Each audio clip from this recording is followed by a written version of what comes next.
Practice listening test for IELTS, version 3. Instructions. You will hear a number of different recordings and you will have to answer questions on what you hear. There will be time for you to read the instructions and questions and you will have a chance to check your work. All the recordings will be played once only. The test is in 4 sections. Write all your answers in the listening question booklet. At the end of the test, you will be given 10 minutes to transfer your answers to an answer sheet. Now turn to Section 1. Section 1. You are going to hear a conversation. Look at questions 1 to 10.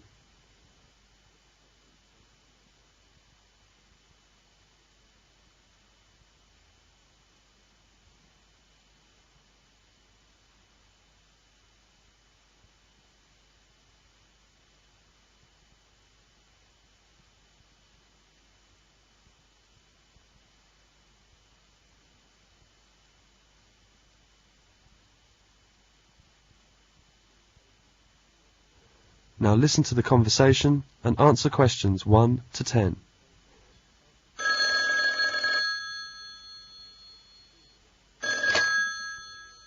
Two 7785093 Sports Centre. Hi, is that you, Charles? How are you?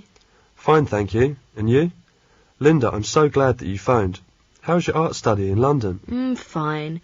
Everything is going on quite well. And how's your teaching? Okay. The students are very good, and they're keen on the tennis lesson. Oh, did I tell you about my trip to London? Yes. When are you coming? I'm leaving tomorrow afternoon at 2. My flight number is BA207, and I will get to the Heathrow Airport at 4. Flight BA207 at 4 tomorrow. Fine. Linda, can you meet me at the airport tomorrow? Oh, I'm terribly sorry, but I can't meet you at that time, because I have to bring my mother home from hospital. She was in the hospital for a week, and the doctor phoned me this morning. I see. It's all right. I can manage to find your place by myself. Well, Charles, my neighbour Peter Wilson has kindly offered to meet you and take you home by car. Oh, it's good. But I hope it doesn't cause you any trouble. Oh, no. Mr. Wilson is a flight attendant. He works at the Heathrow Airport. I see. But I don't know him. Yeah, as you have never met him before, I shall describe him to you. That will help. Hang on a second, and I will get a pen and a piece of paper to write them down. Okay, tell me what he looks like. He's about 37, I think, a middle-aged man. He's about 1 metre 70 centimetres tall, and medium build. He has a weather-beaten face with red cheeks and big nose. He has a thick beard as well as thick hair. His eyes twinkle, and he usually has a big smile. He seems to be a jolly man. So, he's 1 metre 70 centimetres and medium build, red cheeks and a big nose. He has a thick beard and thick hair as well. I think I can recognise him. I do hope you manage to recognise Peter without any difficulty, and I'm looking forward to seeing you. Have a nice trip. Thank you, Linda. I will see you tomorrow. See you. Charles is on the plane and is talking to the passenger next to him. Hi, I'm Charles. I'm Susan Smith. This plane is very large and comfortable too. Yes, the Boeing 747 is the largest passenger jet airline in the world. It's over 70 metres long with a wingspan of about 60 metres wide. You can see it's capable of taking up to 10 seats and 2 aisles. Its wide body soon earned it the name of Jumbo Jet. Oh, I see. Are you an engineer? No, I'm a teacher, but I'm interested in it. Have you ever travelled by Concorde? No. I don't like to fly, and this is my first time flying. But I have heard about that plane when I was at school. I see. Let me tell a bit about Concorde. The Anglo-French Concorde is much thinner and sleeker in appearance, with a far narrower cabin allowing only 4 seats across and only 1 aisle down the middle. In many other ways too, the Boeing is completely different from the Concorde. The Concorde, for example, is smaller than the Boeing 747. Its total length is under 26 metres. How many passengers can the Boeing 747 take? The Boeing 747, it takes up to 500 passengers. 500 passengers? That's quite a lot. And how many passengers does the Concorde take? Concorde's normal capacity is 144. The Boeing 747 has a small upstairs lounge which is for first-class use only.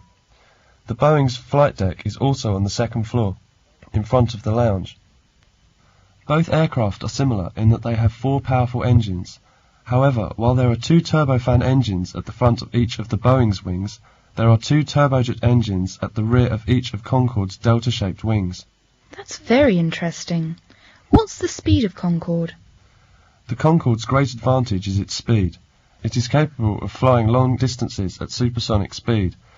Its maximum cruising speed, for example, is 2,333 km per hour.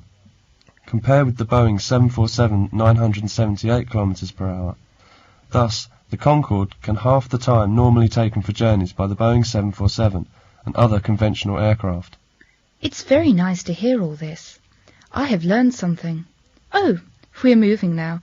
I have to buckle my seat belt. That is the end of section 1. You will have half a minute to check your answers.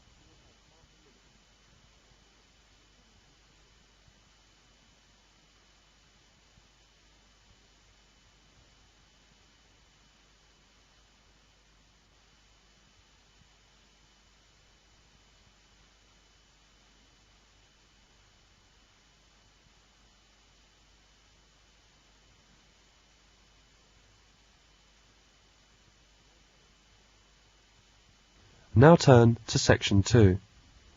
Section 2. Charles is in London now. He goes to listen to a lecture about an introduction to Britain. Questions 11 to 22 are based on the lecture. Look at questions 11 to 22.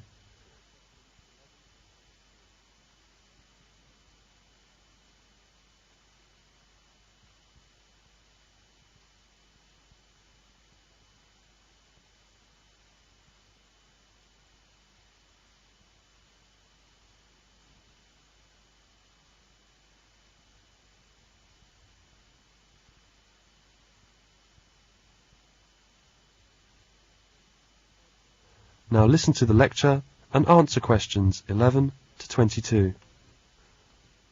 Britain is an island which is about the same size as New Zealand or Uganda. Australia is 60 times its size.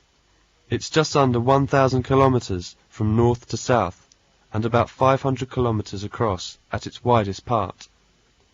The climate is temperate and changeable. Its population is about 58 million. Consisting of 48.5 million in England, 5 million in Scotland, 3 million in Wales, and 1.5 million in Northern Ireland. The majority of British people work in service industries such as trade, catering, tourism, TV, plus a wide variety of business services. About 20% work in manufacturing and 5% in construction. Then approximately 1.5% supply energy and water to other British citizens, while another 1.5% are involved in agriculture, forestry and fishing. Do-it-yourself, or DIY as it's known, is a popular leisure activity in Britain. Many people spend their weekends carrying out various improvements to their homes, such as replacing the kitchen cupboards or decorating a bedroom. Other people lovingly tend their gardens, growing shrubs, flowers and sometimes vegetables. Half of British households keep a pet of some kind, and 1/4 of the population is involved in some sort of voluntary work, helping others in their spare time without being paid for what they do. One example of volunteer work is Meals on Wheels. Volunteer drivers collect prepared lunches from a centre and deliver them in their own cars to elderly people who are unable to leave their homes easily to buy food for themselves. The recipients of Meals on Wheels pay a small charge for their service to cover the cost of the food. Britain is an individualistic society, and people are often tolerant of other people's eccentricities. One can find those with special talents or unusual hobbies interesting, amusing, and even endearing. Common topics of conversation are weather, sports, current events, and what is planned for the next weekend, or what was done the previous one. British people have become more adventurous in their eating habits since they became a multiracial society. There are Chinese, Indian, Italian, French and Spanish restaurants in many towns and certainly in every city. Food served in pubs has also become more varied in recent years. However, the traditional fish and chips are still popular and are widely available from fish and chip shops all over the place. The British diet typically includes some sweet things such as cakes, biscuits and desserts.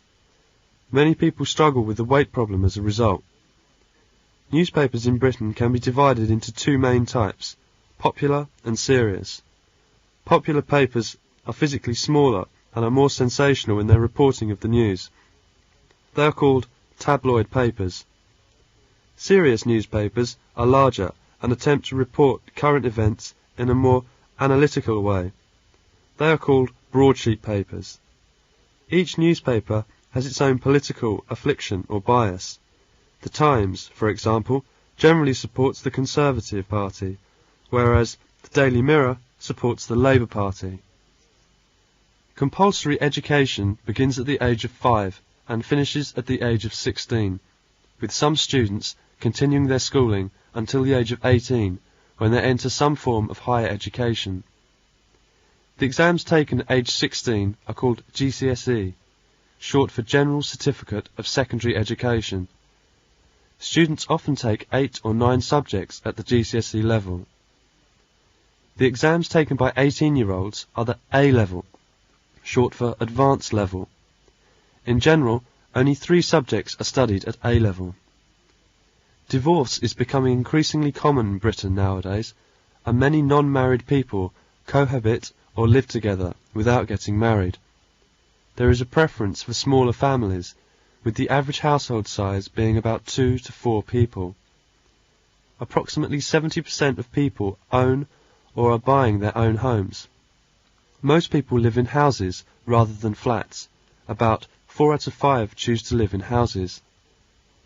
The stereotype of a British person is someone who is reserved, polite, private, and perhaps rather cold and exclusive. This is certainly not true of all British people. In fact, many people in Britain are warm and humorous. They often laugh at themselves and try to see the funny side of life. British humour is frequently of a sarcastic kind. In sarcastic humour, mocking or ironic language is used to convey scorn or insult, but it should not be taken literally or seriously. The British person is simply pulling your leg. That is the end of section 2. You will now have half a minute to check your answers.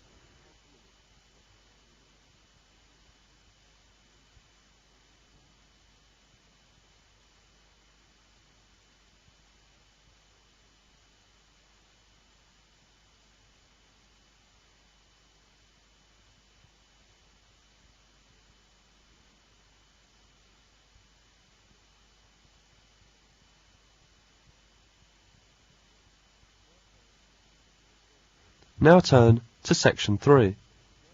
Section 3. You will hear a talk about the college library. Questions 23 to 32 are based on the talk. Look at questions 23 to 32.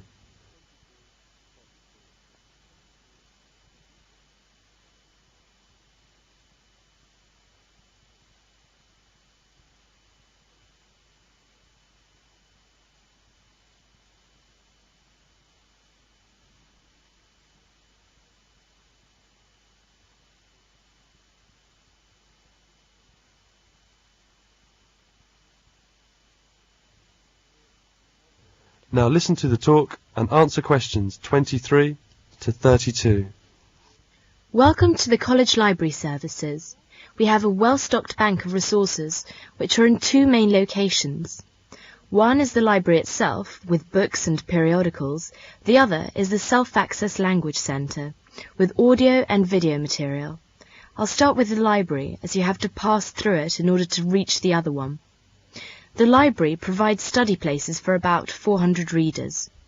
The books stocked number over 100,000 volumes, including bound periodicals. About 1,200 periodicals and current issues are displayed.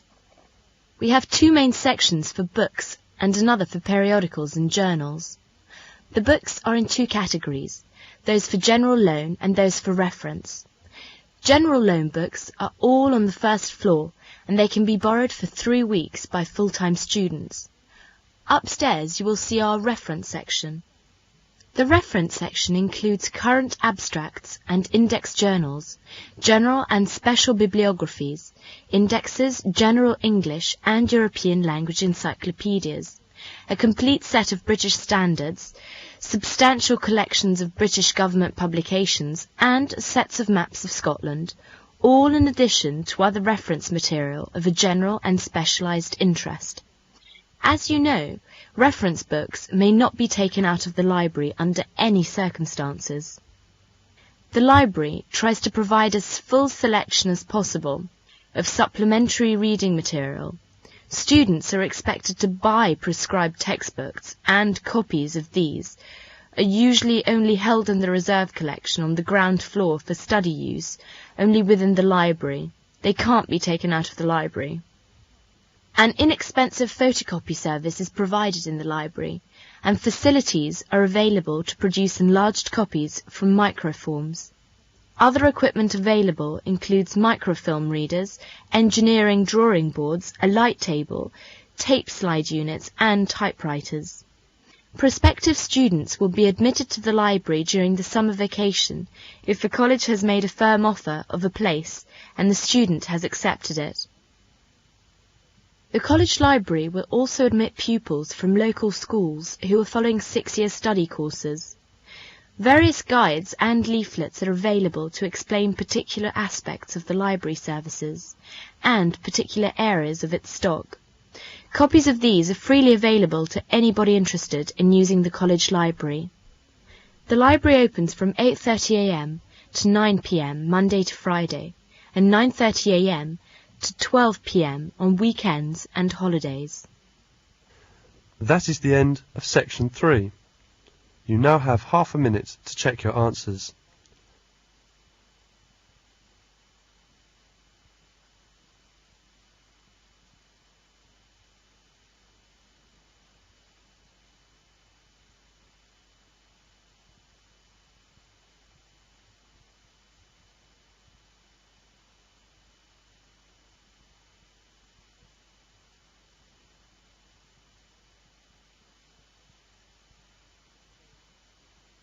Now turn to Section 4. Section 4. You're going to hear a lecture about Franklin D. Roosevelt. Questions 33 to 41 are based on the lecture. Look at questions 33 to 41.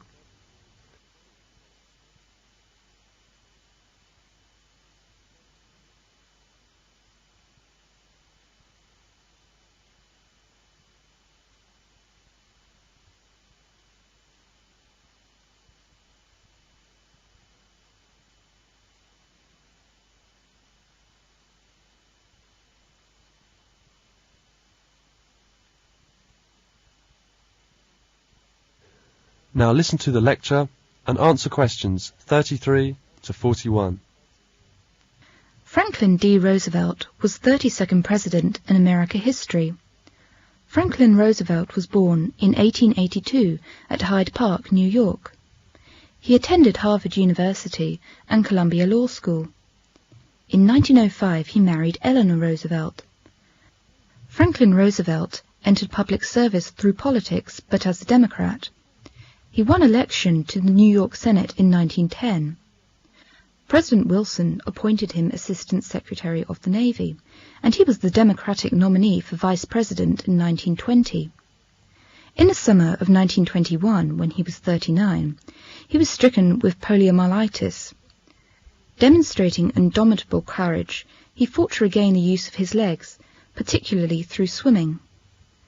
Roosevelt was elected president in November 1932. When he took the presidential oath, the banking and credit system of the nation was in a state of paralysis. By March, there were 13 million unemployed, and almost every bank was closed. At the depth of the Great Depression, the new president brought an air of cheerful confidence that quickly rallied the people to his banner. Before long, the complex of reforms known as the New Deal was well on its way. He brought hope as he promised prompt, vigorous action, and asserted in his inaugural address, "The only thing we have to fear is fear itself." During the entire New Deal period, despite its speed in decision and execution, public criticism was never interrupted or suspended. In fact, the New Deal brought to the individual citizen a sharp revival of interest in government and brought recovery to business and agriculture and relief to the unemployed. With astonishing rapidity, the banks were reopened, and a policy of moderate currency inflation was adopted in order to start an upward movement in commodity prices and to afford some relief to debtors. New governmental agencies brought generous credit facilities to industry and agriculture. Savings bank deposits up to $5,000 were insured, and severe regulations were imposed upon the sale of securities and the stock exchanges. In agriculture, far-reaching reforms were instituted. Congress passed a more effective Farm Relief Act, providing that the government make money payments to farmers who would devote part of their land to soil-conserving crops or otherwise cooperate in long-range agricultural goals. By 1940, nearly 6 million farmers were receiving federal subsidies under this program. New Deal efforts were carried on, generally against vehement criticism, not only from the Republican Party, but often from within the Democratic Party itself. Nevertheless, in the 1936 election, Roosevelt won an even more decisive victory over his Republican opponent, Governor Alfred E. Landon of Kansas, than in 1932. The 1940 presidential election yielded another majority for Roosevelt. For the first time in American history, a president was elected to a third term. When the Japanese attacked Pearl Harbor in December 1941, Roosevelt directed organization of the nation's manpower and resources for global war. Feeling that the future peace of the world would depend upon relations between the United States and Russia, he devoted much thought to the planning of a United Nations, in which he hoped international difficulties could be settled. As the war drew to a close, Roosevelt's health deteriorated, and on April 12, 1945, while at Warm Springs, Georgia, he died of a cerebral hemorrhage. That's the end of section 4. Now you will have half a minute to check your answers.